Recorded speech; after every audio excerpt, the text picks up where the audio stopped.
Good afternoon. Thank you to everyone for joining us today. I want us to start by introducing Magaya briefly. We are a software company that develops and automates. We are a software company that automates and improves business operations. Our customers include leaders in the fields of logistics, warehousing, wholesaling, and nearly every aspect of the supply chain. We have over 1,700 customers in 75 countries, and our philosophy is to simplify complex and redundant processes to reduce or eliminate inefficiency. With that said, I again want to thank you all of the guests for joining us for this webinar today, and would like to take this opportunity to introduce our main speaker, Deborah Stern, who is a member of the Import and Export Practice Group at SC&R's Miami's office. We sincerely appreciate Deborah's time and this partnership. Deborah, take it away. Thanks very much. I really appreciate being a part of Magaya's programming for educating all of the folks in the trade and logistics industry. Can everyone see my slides okay? Forgive me, actually, Veronica, can you? Okay, here we go. There's the show my screen. I was waiting to see that. Okay, great. Sorry about that. So everyone, thank you so much for coming today and participating in doing business during a trade war. We're going to be talking about various ways and opportunities that whether you're a service provider or an importer, these tips and programs that I'm going to talk about are something that you'll be able to use, whether it's for yourself, for your company, or for your customers and clients. But also to look at the overall impact of import compliance on business, on the supply chain. As Veronica mentioned, my name is Deborah Stern. I have been in private practice now for almost 15 years, but before that I was with U.S. Customs headquarters in Washington, D.C., and was one of the attorneys that authored binding rulings on tariff classification and other areas that headquarters handles. And I also served as a delegate to the World Customs Organization Harmonized System Committee and Review Subcommittee, where the international tariff was changes to that were negotiated and where disputes between classifications were settled. So my strongest part of my background is in classification, but both at Customs and since I've been in private practice, I have a breadth and depth of experience in just about every area that touches customs and trade. So first, we're going to talk about my key concept that I always like to use. My little cliched term here is know before you go. I think the most important thing when it comes to trade and trade compliance, as well as cost savings in doing business in trade, is knowing what the rules are before your stuff comes in. Super important because there are so many consequences if you don't have all of the information that you need to make sure that the products that you're bringing into the United States or into any other country are going to actually make it across the border and at the cost that you expect. So then we're going to talk about proven and legitimate ways to avoid or reduce duties. Some of these are available regardless of the trade war, but a lot of them are also specifically to address the increase in costs that everybody is experiencing because of the trade war and the Trump tariffs. And then how to safeguard the savings that you have been able to implement. And then once I'm done, we'll have a time for questions. So please do, if you think about them, I think you can put them into a chat box, but we will cover them at the end of this slide program. So first, again, know before you go. So importers, exporters, and manufacturers are constantly looking for ways to mitigate the impact of the additional tariffs that the U.S. has levied on hundreds of billions of dollars worth of imported goods. Most of them, of course, are goods of Chinese origin. But they're not only goods from China. There are obviously the steel tariffs. There's also other programs, for example, the Section 201 duties on large residential washers. Those affect everybody. Again, the steel tariffs, the aluminum tariffs, those are all still in place, what we call the Section 232s. There are other investigations ongoing, one in the auto industry that might come into play. So having strategies the strategies that we're going to cover here today can help reduce the tariffs and the costs that to help offset some of that impact. Some of these programs as well are just, again, kind of good ways to stay compliant and in the long haul as well. Customs and trade compliance has become more of a primary consideration for companies than it has in prior years, not just because of the Trump tariffs, but even just prior to that. Customs underwent some additional got some new some new tools in its arsenal for enforcement with the passage of the Trade Facilitation and Trade Enforcement Act, or TIFTIA. So with all of this enforcement comes an obligation, and a stronger obligation, for companies to prioritize their trade and customs compliance. But the traditional compliance paradigm is, you've got profit centers, you've got cost centers, and then you've got, your legal obligation as an importer, if you're an importer, to exercise reasonable care.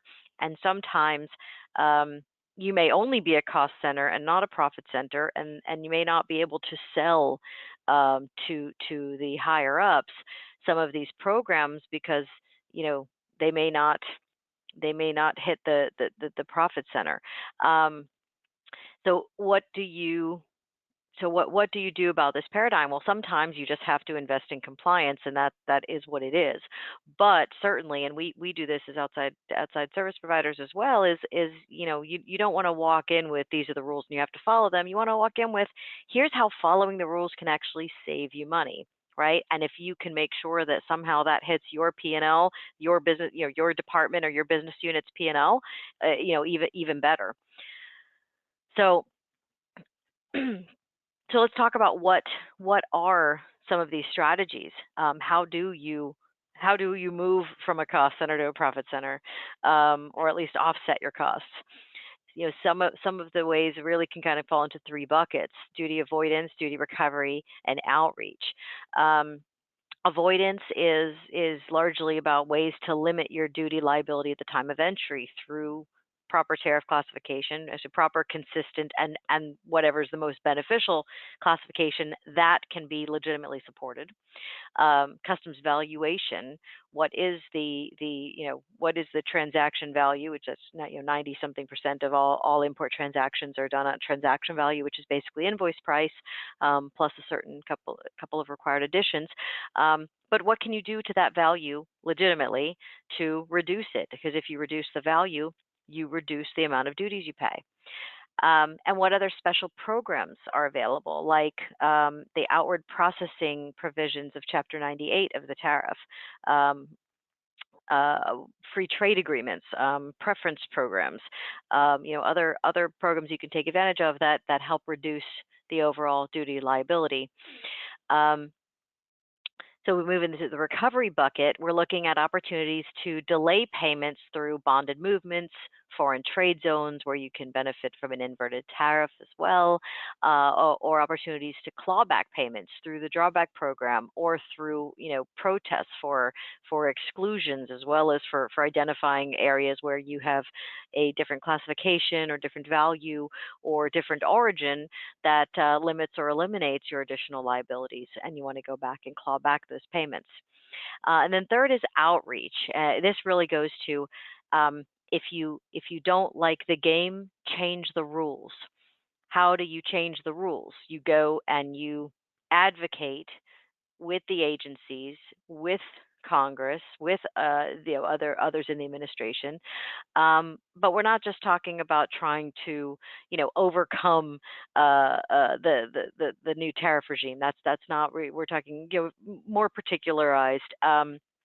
through USTR's exclusion process, for example. Can getting an exclusion from USTR from the China tariffs, or legislative actions? There are, in fact, my firm was one of the leaders in getting the de minimis exemption, the 321 de minimis exemption for imports of used to be of $200, getting it increased to $800, and also getting some of the Chapter 98, some of the more onerous requirements for getting benefits for outward processing changed. That all happened through the TIFTIA as well.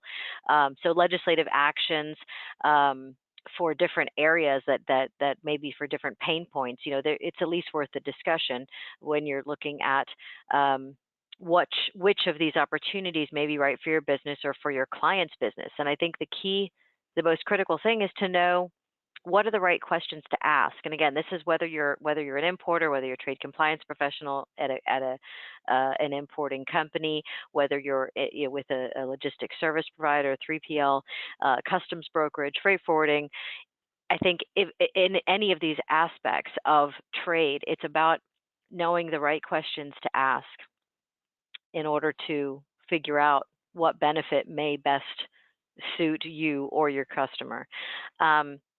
So I think the checklist then for capturing those cost savings is, first, know the customs laws. What are the program requirements? Whenever I'm referring to these are programs that are built into the law, whether by regulation, or by policy. And then complying with them it involves more specifically, statutory requirements. So what program requirements are there? What does the law provide for you to take advantage of those benefits?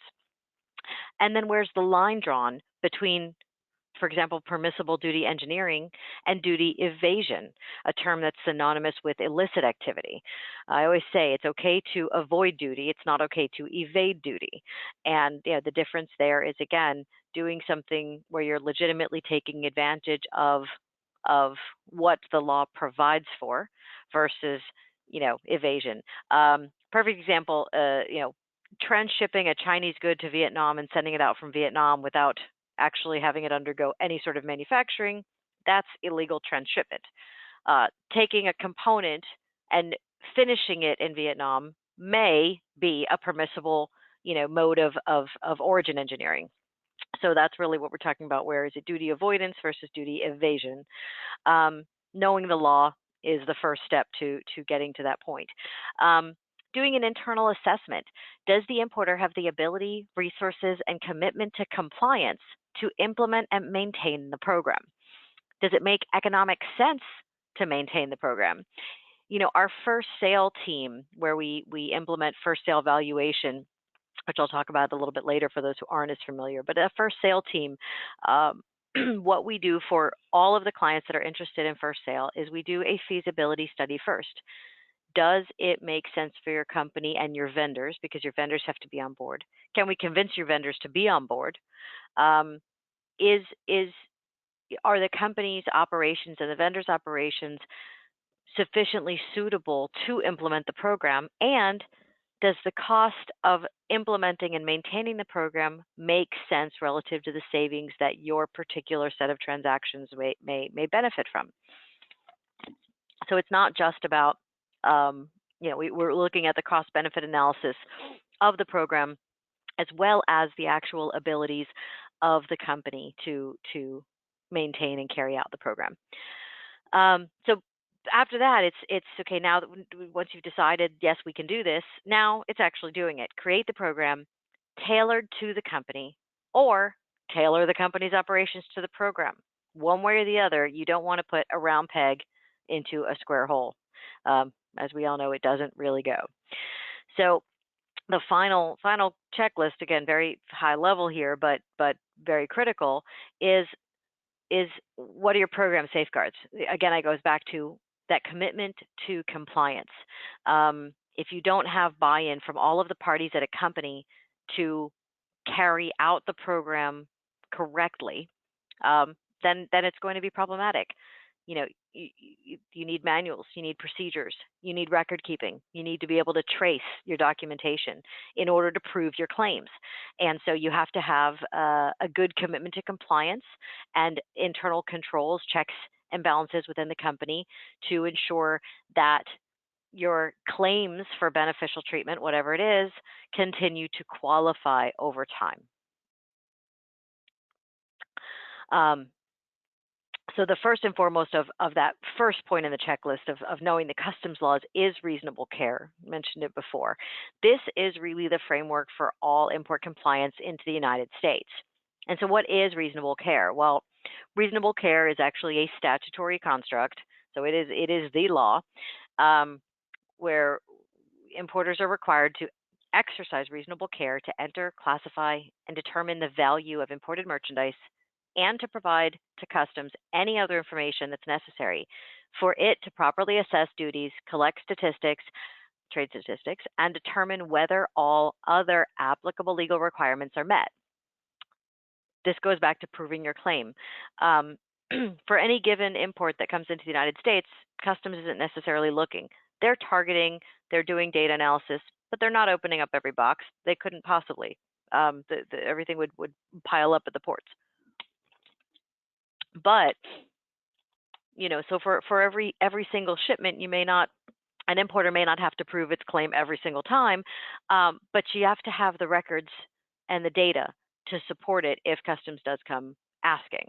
And that's all part and parcel of reasonable care. And whether we're talking about where the good is classified, whether we're talking about whether an exclusion to the 301 China tariffs is applicable, whether a free trade agreement applies, whether it's a chemical that needs to be covered by a TSCA certificate, or whether it requires any FDA, whether it has any FDA controls, whether the labels make the right claims, all of these things all come into play when we're talking about what is reasonable care.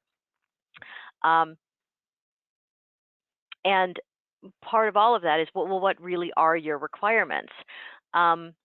I always like to think of the first three here as the basics, but really all of the things on this slide are core requirements depending upon your imports for both the entry and admissibility of merchandise. And they're certainly not everything, but they are the critical: classification, customs valuation, country of origin and country of origin marking, support for preference claims, other agency requirements, as I mentioned, FDA, TSCA, anti-dumping and countervailing measures. That's a big one. Whether your product is actually subject to an anti-dumping order, that's got huge consequences if you don't know in advance that the product coming in is subject. And some of that information may very well be coming from the foreign suppliers. So just because the importer of record is responsible for exercising reasonable care to know all of these things, sometimes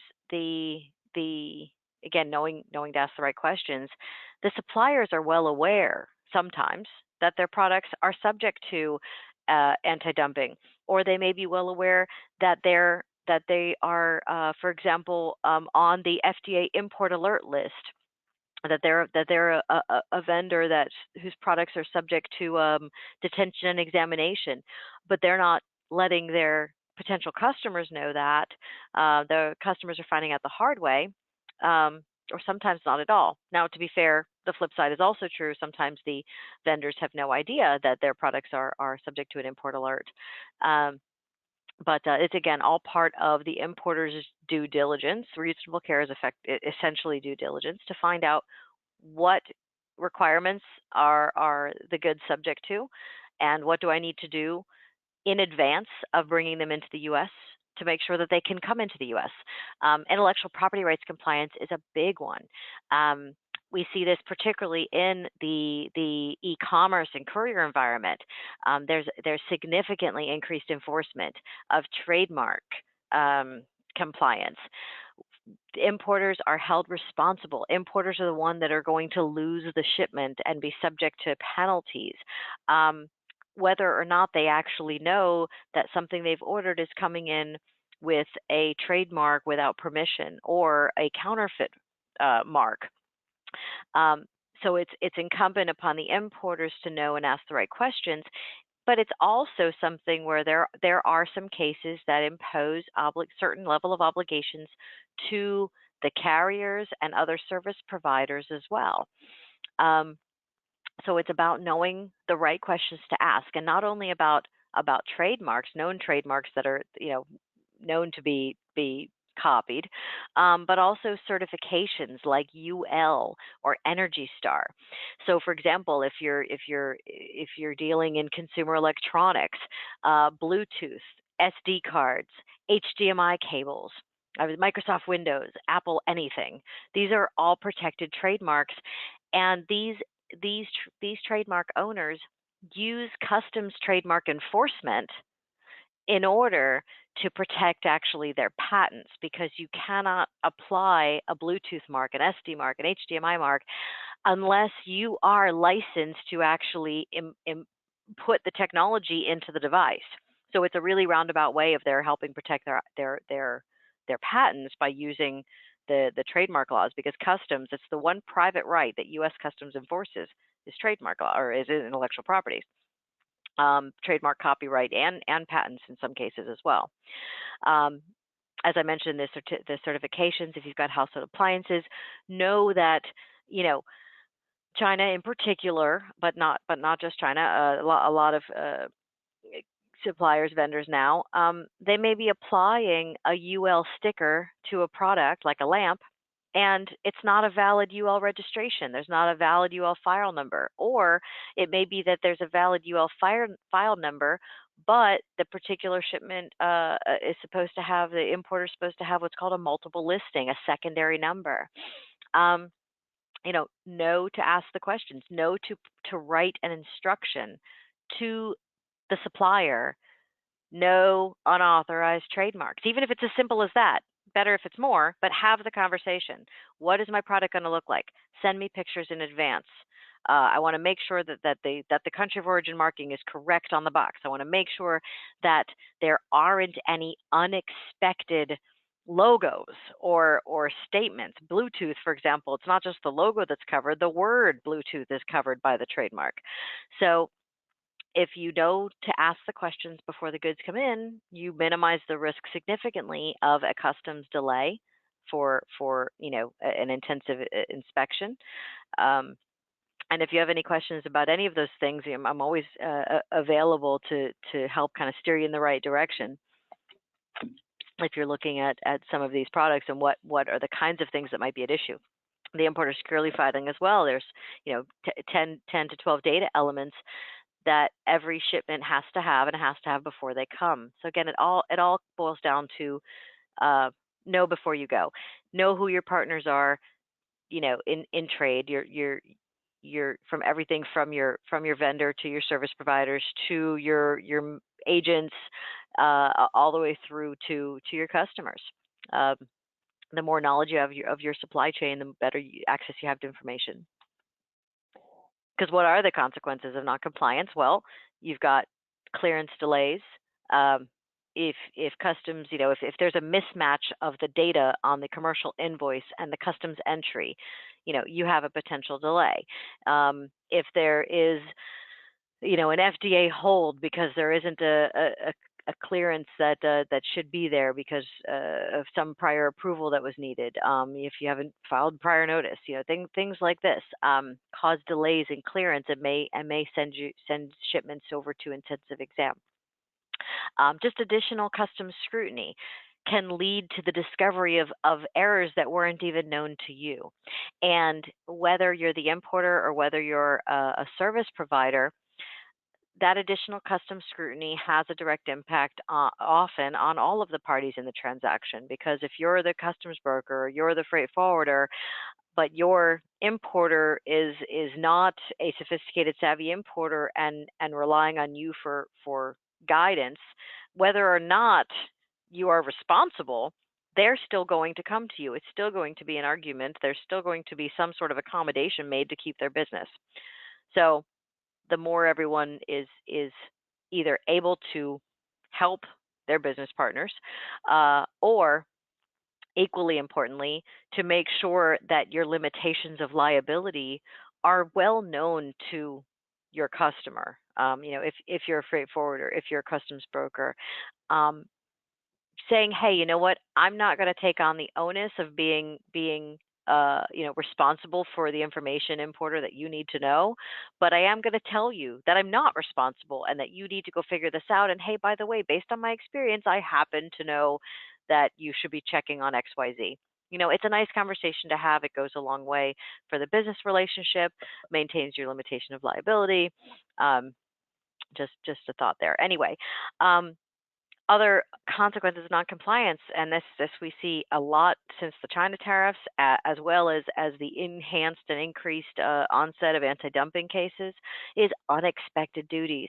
And we're not talking about a couple of shipments. We're talking about up to 10 months back. Customs can go without having to have alleged that there's any violation that occurred. Customs can go back up to 5 years for alleged violations where they think an importer was negligent in its exercise of reasonable care, that it did not take due care to determine the classification or determine if or what China tariffs were owed, et cetera. That goes into the penalties aspect, but the unexpected duties, at 25% for a lot of goods coming from China. 10 months at 25% is usually a very big number. And in anti-dumping, some cases we're looking at margins of 100, 200, 300% dumping margins. That's assessed on the value of the merchandise. So again, we're talking about really, really hefty duty bills that may have been unexpected, and that customs has every right to go back and recoup without without much due process. We'll put it that way. And then, of course, also the pursuance of penalties, the dealing with penalties, liquidated damages. The difference between penalties and liquidated damages is that liquidated damages are essentially penalties, but they're provided for specifically by contract and usually by the customs bond. So the customs bond, for example, governs FDA non-compliance. So if there's an FDA refusal for let's say an unregistered medical device, that shipment is, not only is that shipment going to get detained, seized, and very, very likely forfeited to the government, but there may be very likely liquidated damages assessed on top of that loss, because the customs bond specifically provides for liquidated damages for violations. Violations of temporary import bonds. If you are moving goods using a TIB, they've got to be re-exported with proof of export within 3 years, and actually one year extendable up to 3 years. So again, the amount of that quote penalty is right there in the bond itself. That's liquidated damage, as opposed to penalties for negligence, gross negligence, fraud.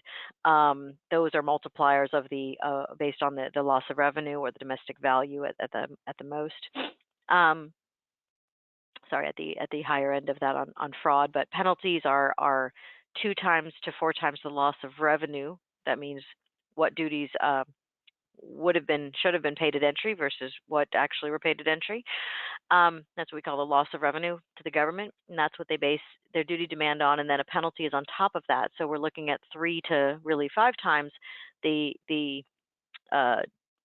duty amount, the loss of revenue in total that an importer can be stuck with on a penalty claim. It can be mitigated and et cetera, but there's a long and lot of process, and it's best, again, if you can avoid that entirely, particularly in the China tariff, a Trump tariff trade environment, where the duty amounts are so significantly higher. So, last point on know before you go. Where do you go to get information?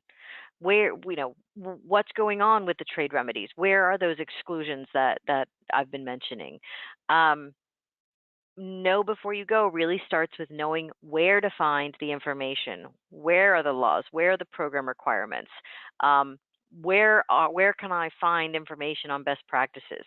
One thing I can tell you, of course, is that my own firm has a wonderful Tariff Actions resource page specifically for the Section 301 China tariffs, the 232 steel and aluminum tariffs, as well as any other programs right now. And of course, just in general, I'm happy to always be a resource. But this web page here gives you a lot of information about what the lists, what's on which list, when were the duties imposed, what are the duty rates, when was the increase, when was the decrease, and the product-specific exclusions. You can see here at the bottom, the product-specific exclusions.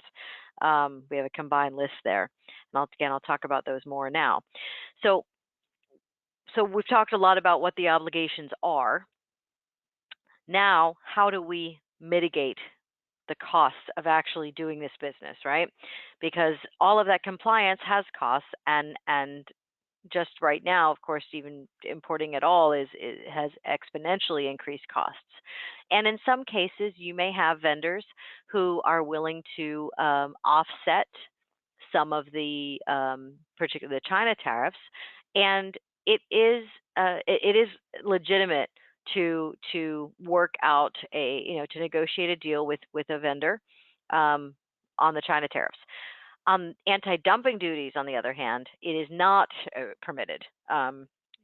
Vendors, you actually have to, if you have imports that are subject to anti-dumping, you actually have to submit to customs what's called a non-reimbursement statement, guaranteeing that your vendor is not reimbursing you those duties.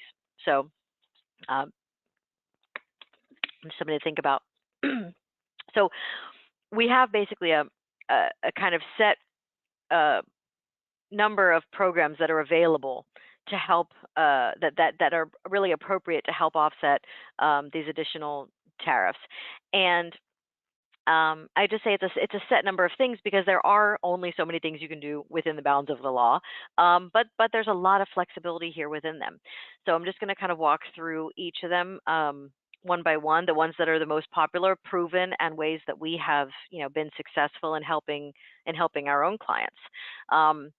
The first is tariff classification and tariff engineering, identifying opportunities to legally classify your goods in a particular provision that is more favorable than the one maybe that you have been using, or to manipulate how your merchandise is made prior to exportation in order to qualify it for a particular tariff provision that carries a lower duty rate.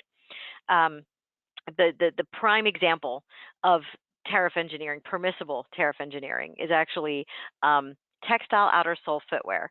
That's actually now been codified in the tariff provisions as well, but it started out as a method of tariff engineering and still is a method of tariff engineering. Footwear has some of the highest duty rates of the entire tariff. And so, the ability to bring a 32% duty rate down to 12.5 or 7.5% is, of course, who wouldn't do that if they could. So that's why you may be well aware when you go shopping for shoes, you're going to find a lot of footwear that has some textile applied to or embedded into the sole of the shoe. The reason for that has nothing to do with walking and has everything to do with tariffs, because the difference between it is literally 20% or more in some cases, between where the footwear would be classified without the textile on the bottom and where it's classified if it has the textile. So that's, it is legitimate to fashion your goods in a way that's going to allow you to take advantage of a lower duty rate. Where it's impermissible is where you cross the line. The standard is called, as long as it's not done with fraud and or artifice. And what is fraud seems to be obvious to most people, but what is artifice may not be. There are a number of cases. I'm not going to get into them in detail today. But if you're basically, think of it, as long as you're not hiding something, you're probably okay. But for example, like there's a case where in order to avoid anti-dumping, like I said, not evade, but avoid anti-dumping duties on candles, which have been around forever, there was an importer that would make wax busts of, I don't know, Ben Franklin, and then would import them into the U.S. and then melt them down and make candles. Perfectly acceptable tariff engineering. You might not think so, but they're not hiding anything. It is a wax figure. It just came in classified as a statue and not as a candle. And although classification doesn't dictate the anti-dumping, the form of the scope of the order does. Classification is a good indicator. And in that case, of course, very straightforward. If it's not a candle, it's not a candle. So it's not going to be subject to the anti-dumping order on candles. So, and why is this so critical? The anti-dumping is a good case, but tariff classification not only ties to the regular duties that are owed, it also ties to the China tariffs that are owed, or the steel and aluminum tariffs that are owed, as well as the residential washers. These are all imposed at the tariff classification at the tariff level. The duties at the 8-digit, the China tariffs and others at the 8-digit as well, although some of the exclusions are at the 10-digit level. Quotas and visas, sorry, that says via, it should say visa. Quotas and visas are determined by tariff classification. Sugar quotas, for example, the old textile visas. The trade remedies, as I mentioned, anti-dumping is not classification dependent, but tariff classification, the HTS codes are provided for reference in an anti-dumping order. And often, although it's not going to dictate whether your product is subject, being able to classify something in a different tariff provision that's not listed in the order is another way to help avoid the being subject to the dumping duties. The tariff classification also triggers your eligibility for your preferential trade programs, such as NAFTA, the Korea Free Trade Agreement, any of the preference programs, GSP. There are only so many tariff provisions that are actually eligible for, a product has to be classified in one of the provisions that is eligible in order to take a benefit of that agreement, presuming the product otherwise qualifies.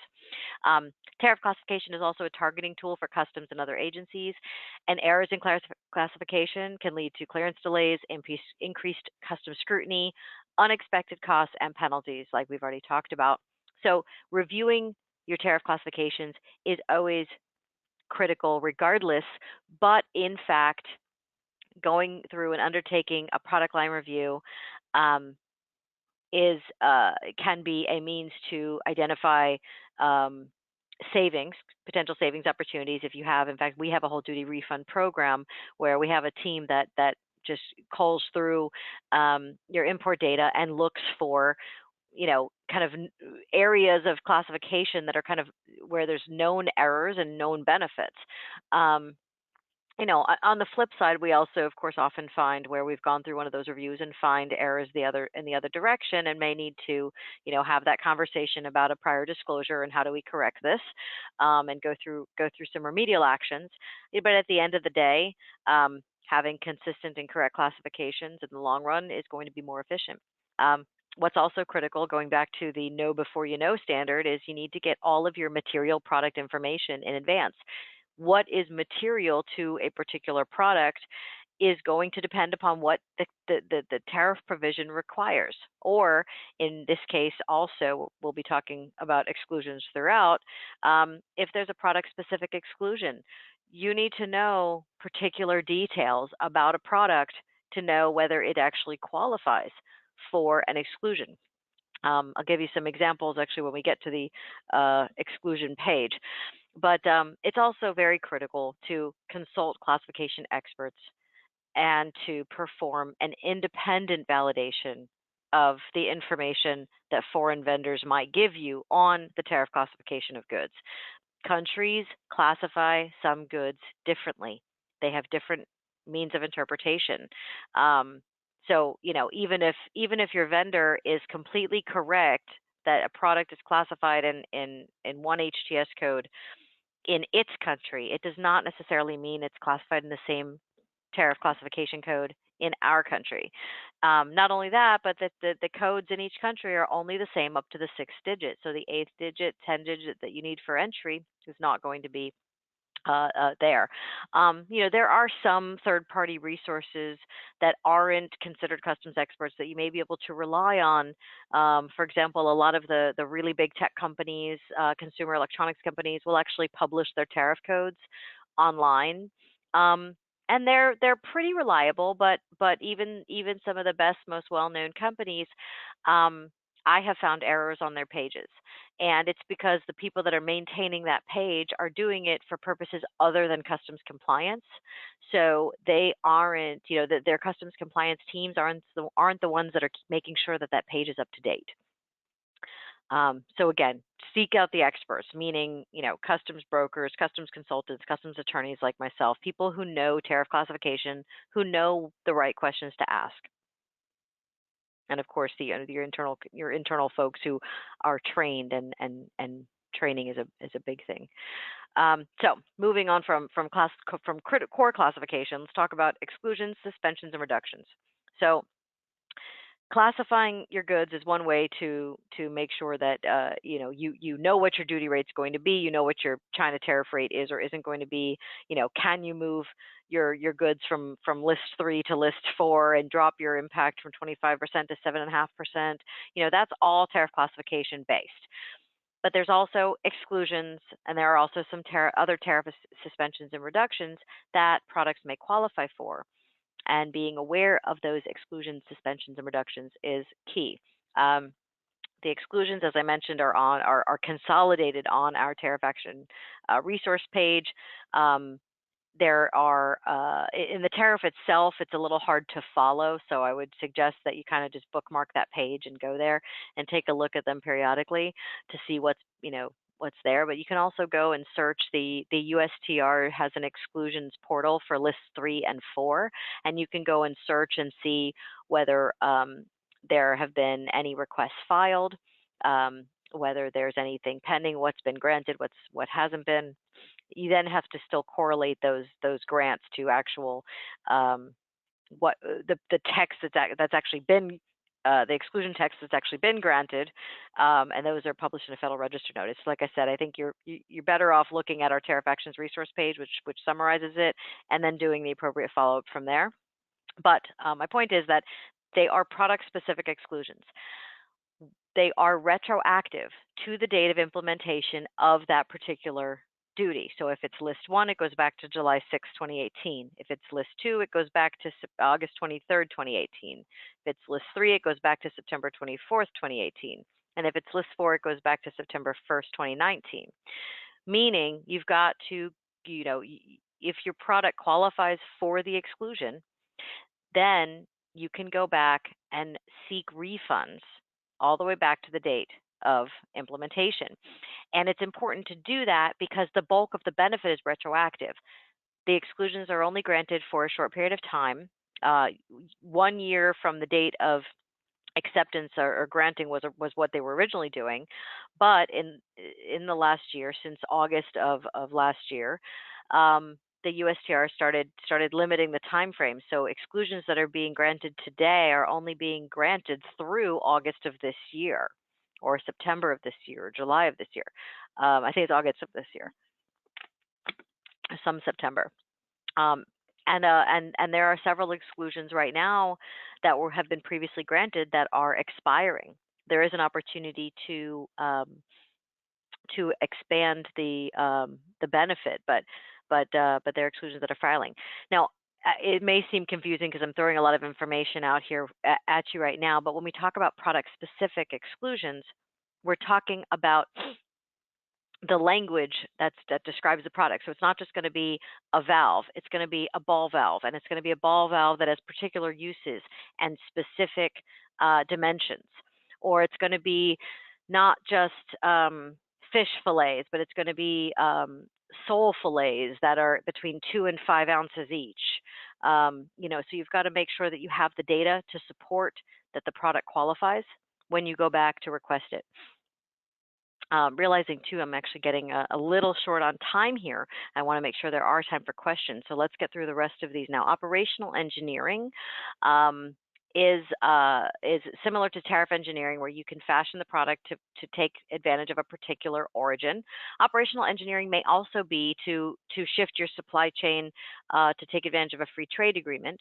But largely right now, in the face of the China tariffs, it's it's finding different vendors to build your goods, or at least finding different vendors to build enough of your product so that it's not Chinese origin. And what we're seeing a lot of is kind of a reverse going on, a reverse type of engineering, where the most critical components are being produced outside of China, but the finishing is occurring in China. And based on the rules of substantial transformation, that is often okay. So you don't have to completely eliminate your China vendors. You just have to modify what's been, what's being made where, what components are being sourced. Now, that being said, there are a lot of folks that I have spoken with over the last 2 years who think, well, I'll just shift final assembly to Malaysia. That's not going to be enough for most products, particularly technical products.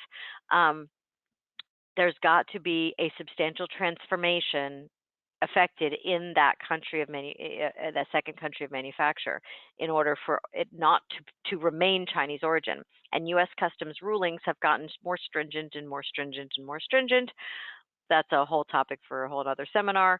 But bottom line, you've got to ensure that the product actually qualifies now under this new arrangement as being other than Chinese origin. Otherwise, you can end up tangled in those consequences of noncompliance. Another opportunity to reduce duty impact is through e-commerce and utilizing the Section 321 de minimis value. As I mentioned before, the de minimis value shipments, the increase, it went from 200 to 800 a couple of years ago in 2016. Any shipment to one person on one day that is less than $800 fair market value in the country of export is can be admitted free of duties and taxes. It's actually not even entered. It's not a formal entry. It's not an informal entry. It is just, it's like a manifest declaration, but it's got to include the consignee, product description, value, and the origin to be completely duty-free. And it's also, there are some issues right now with 321 and other government entities. There are products that are not eligible for 321, and there may be more and more over time as the partner government agencies are becoming more aware of the problem that Fish and Wildlife, Food and Drug, DEA, obviously, they're not as keen on the de minimis rule, and so we may be seeing some changes there. But for the time being, e-commerce is a great way to mitigate your impact if your business it lends itself to that, and also considering in that environment using a third country nearby, using, for example, Canada warehousing or Mexico warehousing and distributing into the U.S. from there. Again, you can delay a lot of your costs and minimize your storage costs as well by keeping them outside the U.S. and then distributing internally through the de minimis program. So, first sale valuation. This is basically, I mentioned it before, you structure your import transaction to take advantage of the first transaction in a multi-tiered transaction where you basically have factory to middleman, middleman to importer. You take the price of the factory to the middleman and use that as your customer's value. You lower your value by deducting payments or charges that are unrelated to the production of merchandise, such as HR, administration. But doing so does require a kind of heavy paper trail to prove that the transaction qualifies under the first sale program. And to do so, you've got to make sure that the goods are clearly destined for the United States without any contingency of diversion. Those are legal concepts. There's a lot of interpretation around what it means to be what a contingency of diversion means and how it applies. But we basically structure, you take the transaction, you can have multiple factories to a single middleman or even to multiple middleman to the importer. And this is basically what it looks like, where you're taking the price between the factory and the vendor here. The vendor in this case is what I'm referring to as middleman. And at the end of the day, you can see here how the math works out. If you're able if you are able to take and prove that you can use that factory to middleman price, then you can, it can result in significant duty savings because you are taking out a huge portion of the profit there's if anyone's interested in this, we can have an offline conversation. It's a pretty involved process. And this is where it goes back to the cost benefit analysis. To implement a first sale program might be, $30,000-$40,000 for the first year, for the first vendor. And if you're only going to save $50,000 a year, maybe that's not enough for you. But, if you're spending 30 to save 50 forever, maybe it is worth it to you. So you've got to do that cost benefit analysis, and that's part of what our feasibility study is, and it's part of why we recommend undertaking that at first. Duty drawback: if you're exporting the goods that you imported, you can recoup the duties under several circumstances, not all. The operations have to qualify. For example, it's got to be unused merchandise, or it's got to be stuff used in manufacturing. Not everything can be claimed under drawback. There's also a number of requirements to use drawback. There's a whole slew of new drawback laws which were intended to liberalize the program, but have in fact, in practice, in some respects, made it more complicated. But drawback is a wonderful program. You do need someone who really understands drawback. There are specialized drawback customs brokers. There are a number of requirements that make it so that you can't really plan on claiming drawback after the fact. Although you can go back to claim drawback on prior shipments for up to 5 years. There are notices and other requirements that need to occur, and of course the paper trail to support that what was imported was exported, or what was imported went into the product that was exported. So you've got to have coordination among importer and exporter if it's not the same party, but you can easily contract with all of the parties in the supply chain that you need to take advantage of the benefit. Again, having a really, really good drawback broker, drawback consulting company is super important. You want a really good, strong partner if you're going to take advantage of drawback. Bonded facilities is another way to avoid or delay duties. I put a kind of handy-dandy chart here of each of the types of what I'm referring to as bonded movements, whether it's, using T&E, IT, IE, rather than a consumption entry and then subsequent export. If you can keep the movement bonded, because the products were never intended to stay in the U.S. in the first place, then do that. Avoid the duties. Same thing with keeping goods in a bonded warehouse. At least you can stage bringing them out if you don't need them all right now. Same thing with a foreign trade zone. Again, each of these things have specific requirements to comply, but know that they are there and available and are legitimate ways to help defer the payment of duties, because sometimes the duties are going to be owed regardless, but a lot of times it's just about cash flow. When you have to pay them, how long can we defer that payment? And then I mentioned earlier, legislative and regulatory advocacy. I include here again the exclusion process. That's part of regulatory advocacy, and in some respects legislative as well, because the exclusion portal is closed. There are no new requests that can be filed on any of the China tariff lists. The 232s are still open and available, but for 301, all of the lists have had their time to request exclusions. The portal's closed. USTR is not accepting new applications. There are still a number of applications pending, and if you have a product that's coming into the United States that looks like it's subject to an exclusion request that has not yet been granted, you can file protective protests or request that Customs extend liquidation pending the outcome of that request. This is particularly notable if you're the importer that actually filed the request, but any importer can take advantage of a product-specific exclusion as long as their product qualifies for it. It doesn't matter who requested it, and it doesn't matter what the justification was to get it. At the end of the day, when USTR publishes its list of exclusions that are granted, the only things that matter are the product description that's in the request, in the notice, and the tariff classification that's identified. Now, another key point here on the classification in an exclusion request, there are a few errors. There are some products whose tariff classification that's listed in the notice in the Federal Register exclusion doesn't actually match the goods. it's a problem. Just be aware of it. And if you come across that, feel free to give me a call. At the end of the day, once you have your program in place, how do you protect your savings? You've determined the requirements. Document your reasonable care so that you can show it later if you need to. Establish and follow reliable internal controls. Plan for your errors and outline potential corrective actions so that you are prepared. Know before you go, and like the Boy Scouts, be prepared. And then follow developments in agency practices and rulings, federal laws, court decisions, things that are going to impact those programs and how they're applied. Our trade report's a great resource for this. And then finally, again, to understanding your consequences of noncompliance. I'm sorry that I went a little over our time into the question time, but as long as everybody is able to stay on a little bit, I'm happy to stay on and answer a few questions. But thank you so much for your time, and I hope you were able to take away some useful information here today.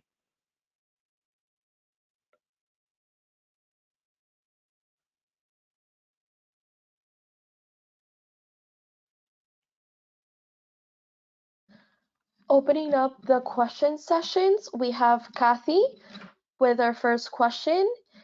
And she asked, Deborah, can you outline the conditions whereby you can deduct international freight costs from your value so to make them non-dudable?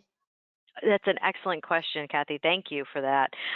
Yeah, freight deductions is actually one that is, I kind of capture it into the operational engineering. But first of all, you have to make sure that the terms, your Incoterms that you're using, support freight deductions, because certain terms don't include freight in the first place, so you can't deduct them because they're not there in the price. For example, Ex Works, there shouldn't be any freight there. Your freight would be outlined, itemized separately anyway. But where you have other terms where cost and freight may be included, what you really need to do, and Customs has started cracking down on this several years back now, is you want to make sure that your vendor, if they're covering the cost of international freight and insurance, ask them to itemize it on the invoice. That's step one. And step two, make sure that what they've actually listed on that invoice is able to be backed up by an actual freight bill and actual insurance costs.